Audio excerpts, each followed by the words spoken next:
Dicho esto, me gustaría agregar algunos apuntes al tema Quo Vadis Colombia 2024. Y es que Colombia, además de los temas estrictamente colombianos que hemos escuchado aquí, no es una isla en el hemisferio, en las Américas, sino que lamentablemente con la llegada de Petro al poder es uno de los 4 gobiernos paradictatoriales de la región.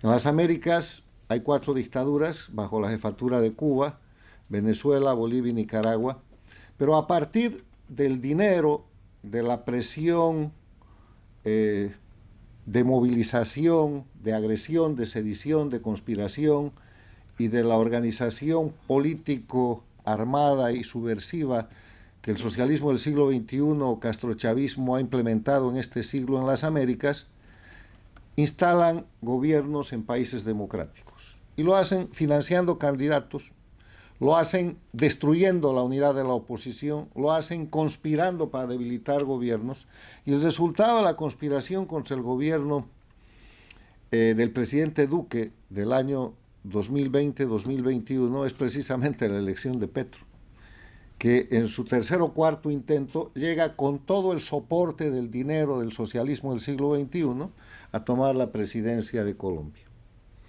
Y organiza uno de los gobiernos paradictatoriales más importantes de la región. Defino un gobierno paradictatorial como aquel gobierno que, instalado en un país democrático, electo por mecanismos democráticos, una vez que ha tomado el poder, dedica su actividad a servir a las dictaduras, a las que debe el haber llegado al poder. Y ese es Petro en Colombia, ese es López Obrador en México, ese fue Fernández Kirchner en la Argentina, que se acaban de ir en el diciembre pasado, ese es Lula en el Brasil y ese es Boric en Chile. Quedan 4 gobiernos paradictatoriales y el gobierno paradictatorial de Colombia está al servicio de las dictaduras de Cuba, de Venezuela, de Bolivia y de Nicaragua. Está al servicio de ese consorcio delictivo internacional que se llama socialismo del siglo XXI o castrochavismo. Y los hechos son notorios y evidentes. El deseo de llevar adelante una paz, entre comillas, con el ELN, con la mediación del dueño de esa guerrilla criminal que es Cuba, como lo hicieron con las FARC, es un acto criminal en sí mismo. La apertura de relaciones y de fronteras y el soporte con la dictadura de Venezuela para servir de plataforma de tránsito para conspirar contra la democracia del Ecuador, la del Perú y la de otros países, es lo mismo.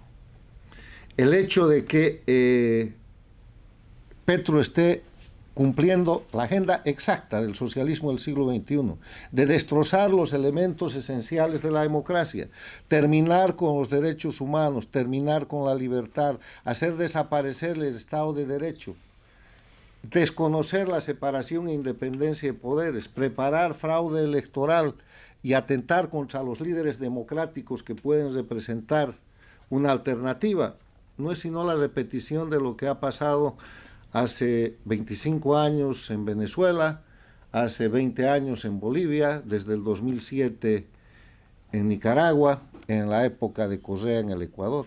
Porque el proyecto de Petro es desinstitucionalizar de tal forma a Colombia para llevarla de ser de un gobierno paradictatorial a ser una dictadura. No tengan duda de que ese es el objetivo y que hoy día, consciente o inconscientemente, aún sin reconocer esta estrategia por parte de los colombianos, el pueblo, la política, la prensa libre, la institucionalidad colombiana se está defendiendo. Entonces hay que reconocer que aquí el eje de confrontación es la estrategia dictatorial que no es colombiana, está especificada y está documentada y además generada en manuales desde Cuba y la aplican durante todo este siglo contra la institucionalidad, la democracia y la libertad del pueblo colombiano. Dicho esto, yo quiero dejar una pregunta para la audiencia, para los oradores y para el pueblo y los líderes colombianos. En estas condiciones, el gobierno del presidente Petro, ¿es un gobierno democrático o es un gobierno de crimen organizado? Un gobierno de crimen organizado quiere decir aquel gobierno que practica delitos desde el poder con fines de influir en la opinión pública con el fin de amedrentar, de aterrorizar a la población, de subordinarla y de buscar que asuman condiciones o asuman actitudes que de otra manera no serían posibles. Un poco lo que ha descrito el doctor Fabio Aristizábal cuando dice: están destrozando la seguridad social y tenemos miedo.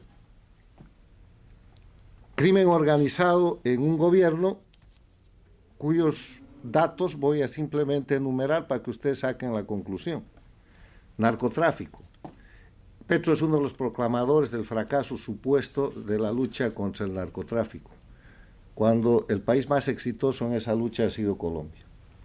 Y para demostrar aquello, aumenta los cultivos de coca, negocia con los criminales y permite y alienta además que mientras los delincuentes de las FARC están en el Senado, están en el Congreso con impunidad, grandes luchadores para hacer cumplir la ley están en los tribunales de justicia, como es el caso del presidente Uribe, a quien tratan de destrozar y asesinar la reputación, como a decenas de líderes civiles, militares y gente que solamente ha hecho cumplir la ley. Otro dato, la impunidad. Petro tiene crímenes probados y flagrantes en el escenario. La denuncia de la revista Semana por la aparición de su ex embajador Benedetti en Venezuela, confesión pública. Los actos delictivos de su hijo que demuestran que ha violado los parámetros de financiamiento electoral. Los crímenes que se cometen para tapar esos crímenes que también son de dominio público. La corrupción. La propia actitud de Petro para romper la ley y para darse impunidad pública. El pago al crimen que él determina para pagarle a los criminales, como aquí se ha descrito. La impunidad para los delincuentes y, en general, una actitud de ruptura del orden social e institucional de Colombia.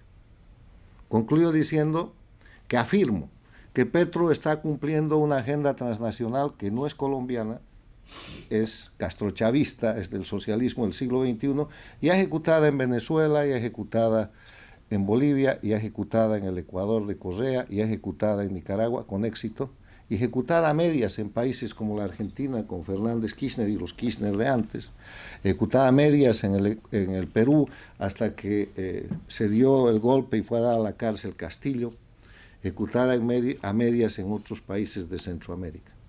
Y pregunto si es esto el crimen organizado y que el pueblo y los líderes de Colombia tienen que empezar a trabajar y a preguntarse si en vez de tratar políticamente a Petro hay que tratarlo como el tipo de organización criminal que aparenta, que parece y que probadamente puede representar.